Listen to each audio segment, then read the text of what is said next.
Morning everyone, I'm just getting the cows in. I thought I'd just explain what went on yesterday. So we got the silage in. So the day before, which was Saturday afternoon, I decided to mow it. We had a fine spell yesterday, which was Sunday. So yeah, I mowed it Saturday, and the last paddock that I mowed right down the end got a bit wet when I was mowing, which is all good. We must have had a little bit of rain during the night, during Saturday night.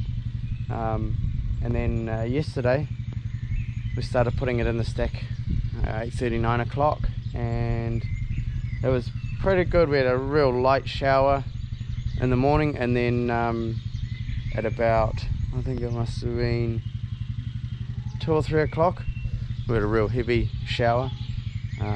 So you'll see in the last video we didn't collect part of that last paddock just because it was getting too wet, and because we've been getting so much rain, the ground is actually quite soft, so it did make a bit of a mess up there, and a track running across, but it will tidy up.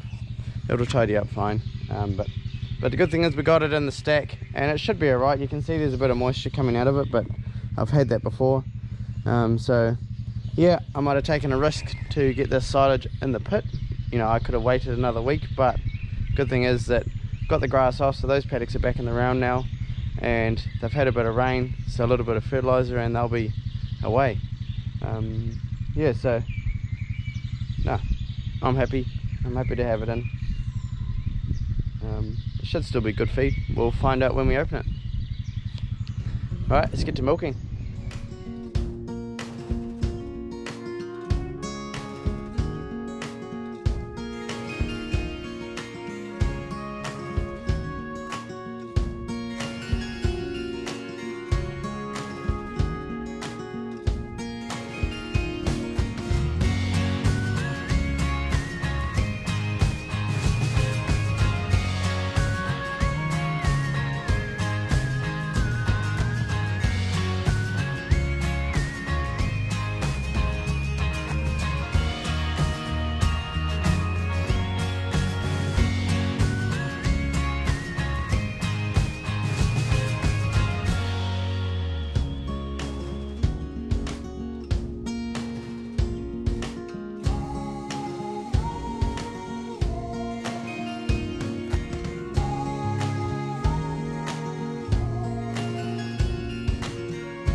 Right, so the tank has just been this end 6252. This is 63 last time, so they're down another 100 litres.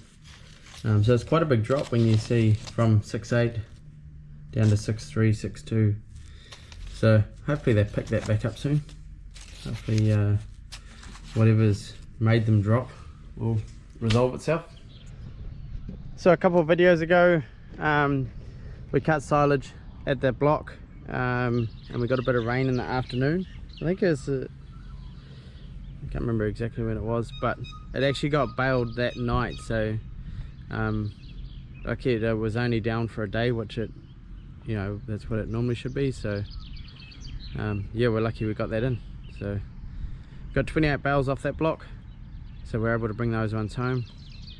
And the other block, we got 60 bales out of those other 3 paddocks that were cut, which I did a little bit of videoing of them mowing it. So yeah, so bumper crops at the moment. Pretty happy in there.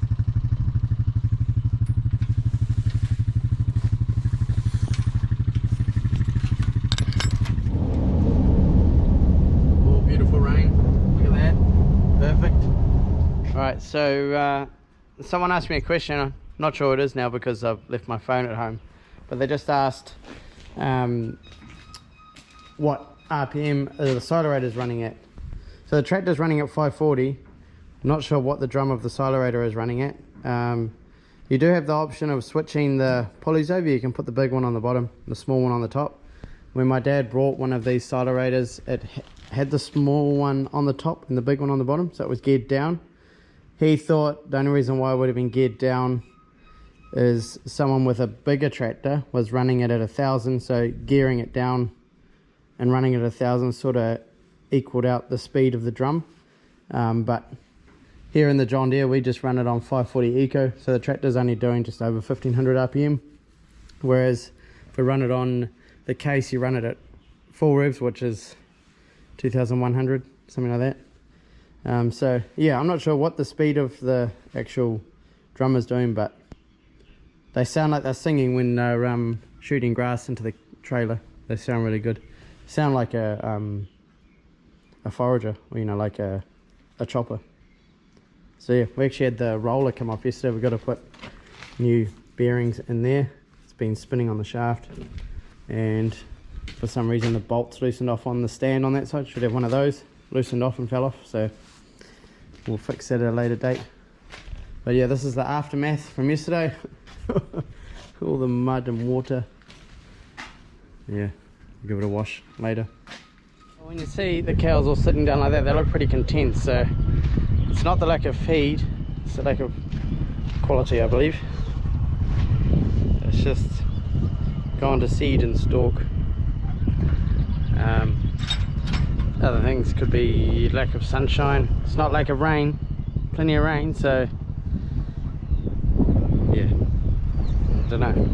But normally if they heard the bike, they'd be waiting at the gate here, but they're just starting to wake up now. Come on girls, come on, come on, come on, come on, come on, come on, come on, come on.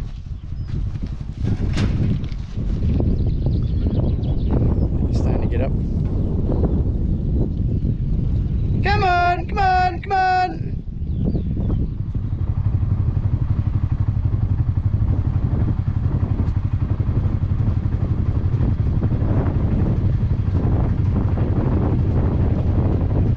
There you go, girls. Tough day at the office.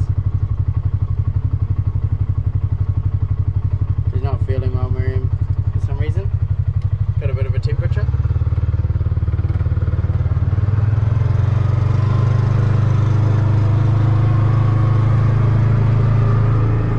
You see they're leaving a bit of grass behind. I'll have to come back and tidy it up with the tractor. The silage paddocks are looking good. They're coming back very nice quality.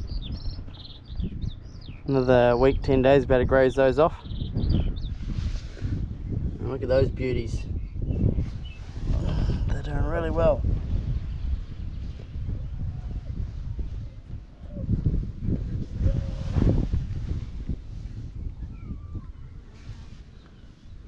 You can see a good scattering of turnips right across there. There are some patches that don't have a lot, like just here there's a little patch, but you're always going to get that. Well, I always get that.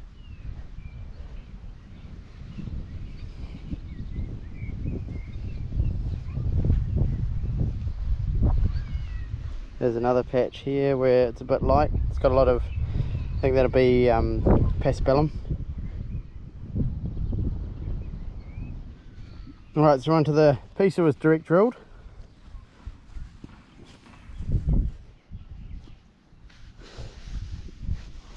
One, two, three. One little one there, there's one there. It's not as easy to spot because of the paspalum coming up. Bit of what's that weed called? Forgot. I know what it is. But yeah, the direct drilling, I find it's a little bit hit and miss. Because see, look, there's nothing in that row there, and there's a few there, and then they're missing there. There's a bit better on that row. In places there's more, I don't really know.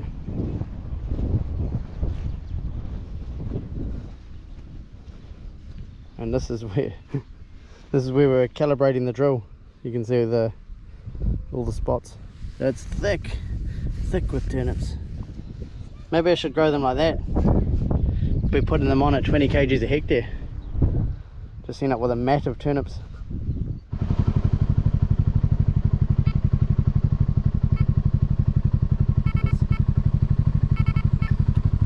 That's good, there's power on there. It's my brother and sister-in-law's house site. So the earthworks is done. So yeah, not sure how far away it is till building starts. Some of the cows are getting into the cut grass. Do many people top before grazing? I've never really done it. Don't really know. Some of the cows are getting into it. Obviously there's other grass to eat before they will eat that.